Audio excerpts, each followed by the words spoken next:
এবং রাজনীতির বিভিন্ন বিষয় নিয়ে কথা বলার জন্য আজ আমাদের সঙ্গে রয়েছেন আওয়ামী লীগের প্রেসিডিয়ামের সদস্য জনাব শাহজাহান খান। জনাব শাহজাহান খান আমাদের সাথে যুক্ত হয়েছেন। শাহজাহান খান, আপনাকে আমাদের অনুষ্ঠানে স্বাগত জানাচ্ছি, ধন্যবাদ আমাদের সাথে যুক্ত। 2018 সালের নির্বাচন, যেটিকে আওয়ামী লীগের সদস্যরাও অনেকে বলেছেন যে এখানে একটু অতি উৎসাহ হয়েছে, মানে আমরা ভালো নির্বাচন চেয়েছি, অতি উৎসাহের ফলে অনেক জায়গায় হয়েছে। তাতে কিন্তু এটি তো পরিষ্কার যে 2018 সালের নির্বাচনটি ভালো হয় নাই। আপনারা কি 2018 সালের মতো আরেকটি নির্বাচন চান? 2018 সালে কি হয়েছে না হয়েছে সেটা নিয়ে যদি আলোচনা করেন সেটা একটা ভিন্ন বিষয়। এবং সেখানে যেটা অনেকেই বলেছেন অতি উৎসাহী, কেউ যদি উৎসাহী করে কোনো জায়গায় কিছু করে থাকে সেটা ভিন্ন। যে আমার এলাকায় অতি উৎসাহী কোনো বিষয় ছিল না, মানুষ আসছে, ভোট দিছে এবং ভোটে আমরা নির্বাচিত হয়েছি। কোথাও যদি এটা হয়ে থাকে তাহলে সেটা তাদের দায়িত্ব, তাদের। তবে আমি যেটুকু জানি সেটা হলো সরকারের পক্ষ থেকে এই ধরনের কোনো সিদ্ধান্ত যদি থাকতো তাহলে অবশ্যই আমি জানতাম এবং সেটা আমি সেভাবে প্রশ্নের উত্তর দিতাম। তো আপনি যদি ওইটা প্রশ্ন করেন যে সেই ধরনের কোনো নির্বাচন আমরা করব কিনা, প্রশ্নই আসে না। কেন আমরা সেই নির্বাচন করতে যাবো যে নির্বাচন নিয়ে একটা বিতর্ক সৃষ্টি হবে, যে নির্বাচন নিয়ে একটা প্রশ্নের মুখোমুখি আমরা দাঁড়াবো, তখন আমরা সেই নির্বাচন কিন্তু জনাব শাহজাহান খান, 2018 সালের নির্বাচনের আগেও বলা হয়েছিল যে এই নির্বাচনটি এরকম একটি নির্বাচন করতে চান, আমি যদি প্রধানমন্ত্রী শেখ হাসিনার কথা বলি, যেটি একটি উদাহরণ হয়ে থাকবে। সত্যি এই 2018 নির্বাচন কিন্তু উদাহরণ হয়ে আছে, সারা জীবন একটি খারাপ নির্বাচনের উদাহরণ হয়ে থাকবে 2018। আমি শিওর আরো 50 বছর এটিকে খারাপ নির্বাচন হিসেবে মনে রাখবে মানুষ। কেউ যদি সেটা মনে রাখে সেটা তাদের ব্যাপার। অনেকে অনেক কিছু মনে রাখে, অনেকেই মনে রাখে না, অনেকেই রেখে সত্য মনে করে। আমি মনে করি 2018 সালের যে বিতর্কের কথা আপনি বলছেন, কোথাও এই ধরনের ঘটনা ঘটলে সেই দায় দায়িত্ব তাদের, সেই দায় দায়িত্ব আওয়ামী লীগের নয় বা সেটা প্রধানমন্ত্রীর নয়। আমি যদি কোথাও আমার জায়গায় নির্বাচনে কোনো অতি উৎসাহিত হয়ে কিছু, যেহেতু তখন বিএনপি সেভাবে নির্বাচনে আসেনি, নির্বাচনে তারা প্রথমে কিন্তু যেমন আমার এলাকায় নির্বাচনে তেমন বিএনপির কোনো প্রার্থী ছিল না। তো এই যে কাজটা, এগুলো যদি ওনারা করেন যে নির্বাচনে আসবেন না, নির্বাচন করবেন না, সে দায় দায়িত্ব তাদের। তবে আমি মনে করি নির্বাচনে আসা উচিত। আমি এটুকু বলতে পারি, আওয়ামী লীগের প্রেসিডেন্ট মেম্বার হিসাবে মাননীয় প্রধানমন্ত্রীর যে নির্দেশনা এবং দলের যে সিদ্ধান্ত, সেটি হলো সকলকে নিয়েই একটি সুষ্ঠু নিরপেক্ষ নির্বাচন আমরা জাতিকে আগামীতে উপহার দেব ইনশাআল্লাহ। এবং তার জন্য আমি আহ্বান জানাবো আমাদের বিএনপির নেতা এবং নেত্রীদের যে আপনারা আসল নির্বাচনে একটা সুষ্ঠু নির্বাচন হোক। কিন্তু জনাব শাহজাহান খান, আমি যে বিষয়টি বুঝতে চাইছি সেটা হচ্ছে 2018 সালের আগে আপনার সাথে আমার অনেকবার কথা হয়েছে, এমনকি আমি শেখ হাসিনাকেও উদ্ধৃত করতে পারি কয়েকবার। উনি বলেছিলেন যে এমন একটি নির্বাচন হবে যে নির্বাচনে সবাই সমানভাবে অংশগ্রহণ করতে পারবে। কিন্তু আমরা দেখেছি একটি পোস্টার পর্যন্ত বিভিন্ন জায়গায় বিএনপিকে আসলে দিতে দেওয়া হয়নি, ভোটের আগের দিন ভোট হয়ে গেছে বলে বহু জায়গায় অভিযোগ হয়েছে। এই নির্বাচনটিকে রাতের ভোট বলা হচ্ছে, সেটি নির্বাচন কমিশনারদের কেউ বলেছেন। তো এবারও যে আপনারা এই কথা বলছেন, 1.5 বছর বাকি আছে, কিন্তু কি এমন পরিবর্তন হবে দলীয় সরকারের অধীনে নির্বাচন হলে? এরকমই তো হবে সরকারের নির্বাচন। দলীয় সরকারের নির্বাচন সারা পৃথিবীতেই হয়। বাংলাদেশে কেন কেয়ারটেকারের প্রশ্ন এসেছিল এই জন্য যে মাগুরাতে বিএনপি যখন ক্ষমতায়, তখন মাগুরার নির্বাচন এবং মিরপুরের উপনির্বাচন, কয়েকটি নির্বাচন এমন ভাবে করা হয়েছিল যার বিরুদ্ধে মানুষ রুখে দাঁড়িয়েছিল, প্রতিবাদ করেছিল। আওয়ামী লীগ তার নেতৃত্ব দিয়েছিল। আওয়ামী লীগ সেই নেতৃত্ব দিয়ে তারা একটি কেয়ারটেকার গভর্নমেন্ট, অর্থাৎ ভোট এবং ভাতের অধিকার দাবি নিয়ে সেদিন শেখ হাসিনা আন্দোলন করেছিলেন। সেই আন্দোলনের সরকারি, আধা সরকারি, বেসরকারি, স্বায়ত্তশাসিত প্রতিষ্ঠান, বিভিন্ন শ্রেণী পেশার মানুষ, ছাত্র, যুবক, সব ধরনের শ্রেণী পেশার মানুষ সেদিন সেই আন্দোলনে জনতার মঞ্চে সবাই কিন্তু সমবেত হয়েছিল। এবং সমবেত হয়ে সে যে আন্দোলন, তীব্র আন্দোলন সারা দেশব্যাপী সৃষ্টি হয়েছিল, যে যার ভিত্তিতে বিএনপি কেয়ারটেকার সরকার মেনে নিতে বাধ্য হয়েছিলেন। বিএনপি চেয়ারপারসনের কথা আমি বলি, একটু শেষ করি। আপনি নিশ্চয়ই মনে আছে, বিএনপি চেয়ারপারসন সেদিন বলেছিলেন তত্ত্বাবধায়ক সরকার আমি বুঝি না, আমি মানি না, মানবো না। কিন্তু শেষ পর্যন্ত মানতে বাধ্য হয়েছিলেন। কেন? জনতা রুদ্র রোষ সেদিন তাকে আপনারা বাধ্য মানতে করেছিল বাধ্য না মানে মানতে। মানে বটম লাইন হচ্ছে আপনারা মানতে বাধ্য না হওয়া পর্যন্ত আপনারা এই কথাই বলবেন যে না তত্ত্বাবধায়ক সরকার দরকার নাই 2018 আমরা সালের বলবো, আমরা আমরা এবং এবং আপনারা আমরা যেটা বলবো, পরিষ্কার আপনার আন্দোলনের কথা। পার্থক্য এই জায়গাটায়, আমি বলি আপনাকে আন্দোলনের পার্থক্য এই জায়গাটায়, যে সেটা হলো বিএনপি এবং আওয়ামী লীগের যে গণ আন্দোলন, তার পার্থক্য এই জায়গাটায় যে আওয়ামী লীগ 1996 সালে যে আন্দোলন করেছিল, সেই আন্দোলনটি ছিল আপনার জনগণকে সাথে নিয়ে। কোনো ধরনের সেখানে সন্ত্রাস সৃষ্টি হয়নি, বোমাবাজি হয়নি, মানুষ খুন হয়নি। কিন্তু আমরা দেখলাম যে শেখ হাসিনা সরকার উৎখাতের জন্য বেগম খালেদা জিয়ার নেতৃত্বে বিএনপি জামাত তারা পেট্রোল বোমা দিয়ে মানুষ হত্যা করেছে, 92 জন ড্রাইভার, জনাব শাহজাহান খান আমি আবার আপনার কাছে আসবো। একটু শেষ করি জি যে মুক্তিযোদ্ধা হত্যা হয়েছে, রিক্সা শ্রমিক, গার্মেন্টস শ্রমিক, তাদেরকে হত্যা করেছে। সেই হত্যাকাণ্ড দিয়ে হঠকারী, এইটাকে বলে হঠকারী আন্দোলন। এই হঠকারী আন্দোলন কিন্তু জনগণ পছন্দ করে না, আর পছন্দ করে না বলেই বিএনপির ডাকে সেদিন জনগণ রাস্তায় নামেনি। যদি তারা সেই আন্দোলনে সম্পৃক্ত করতে পারে জনগণকে, তাহলে তো সরকার যে কোনো দাবি বিরোধী দল দিয়ে তা সরকার মেনে নেয়। মানে সেটা বাস্তবায়নের দিকটাকে সম্পূর্ণ নির্ভর করে জনগণের সম্পৃক্তির উপরে।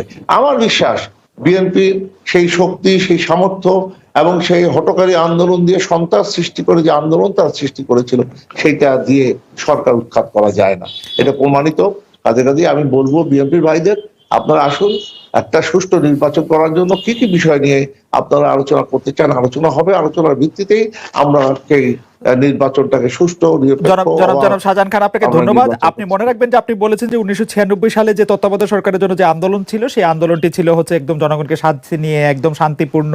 সে সময় কোনো মানে আর কোনো রকম কোনো ঘটনা ঘটে নাই। আমি আপনার সাথে ভুল পথে চালানোর নাম কইরা মানে শোষণ, জনতোষণ, মুক্তিযুদ্ধের নাম করে লাভ হয়েছে। ওই যে ছেলে এখন কথা বলতেছে, হ্যাঁ, ইউনিভার্সিটিতে পড়ে বা অনেক সুন্দর সুন্দর কথা বলে, এরা কথা বলে মুক্তিযুদ্ধ না হইলে ভুল ত্রুটি যত কিছু 54 বছর বলেন, বাঙালির সন্তান কিন্তু জেনারেল হইতো না, জেনারেল ওয়াকারুজ্জামান হইতো না, বাঙালির সন্তান কিন্তু সিনিয়র সচিব হইতো না, বাঙালির এই দেশে আদমজি, ইস্পাহানি, দাউদ, বাউনির সাইকেলের গাড়ি দেখতাম, তার নাতিদের গাড়ি।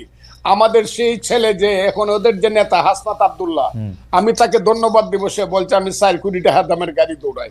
4 কোটি টাকার গাড়ি বাঙালি ছেলেদের থাকতো না। আদমজির নাতি রোলস রয়েস গাড়ি আমাদের দেখতে হতো। মুক্তিযুদ্ধ হয়েছে বলেই বাঙালি বলতে পারে 36,000 কোটি টাকা চুরি করার মতো সুবিধা হয়েছে।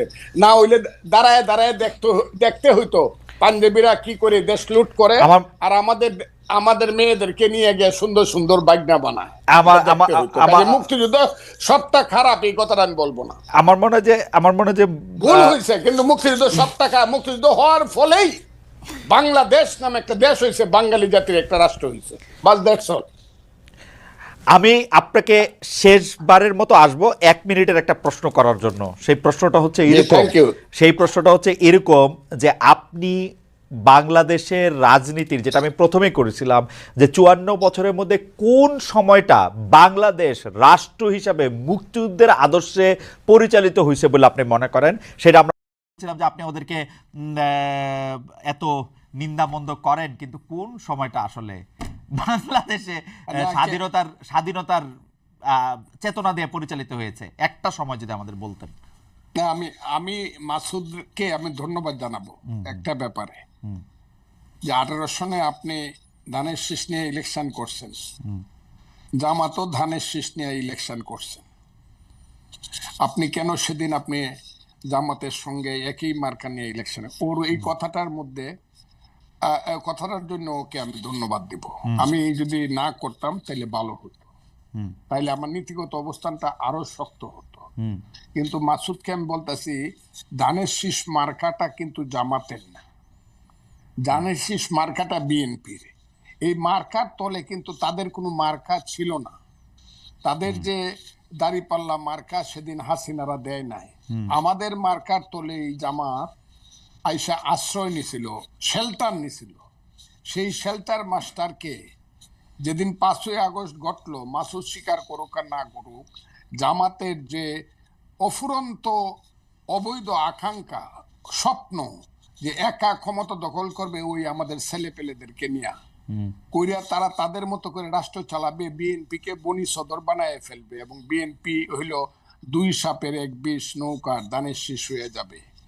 এইটা জামাত কিন্তু প্রথম দিন থেকে করার পরে আজকের বাংলাদেশটা এত অন্ধকার হয়ে গেছে। আমার মুখ দিয়ে এত কিছু কথা বের হচ্ছে এক, এই কারণে আমি জামাতের অন্যায় আকাঙ্ক্ষাকে চরিতার্থ করার জন্য রাষ্ট্র ক্ষমতায় আজকে এই জামালে গুলো লাগছে। মাসুদরা যেটা করে, এটা মাসুদরা একটা দল করুক, আমার বাবারা একটা দল করো সুন্দর করিয়া, এবং তোমরা মানুষকে বুঝাও কোন পথে তোমরা যাবা।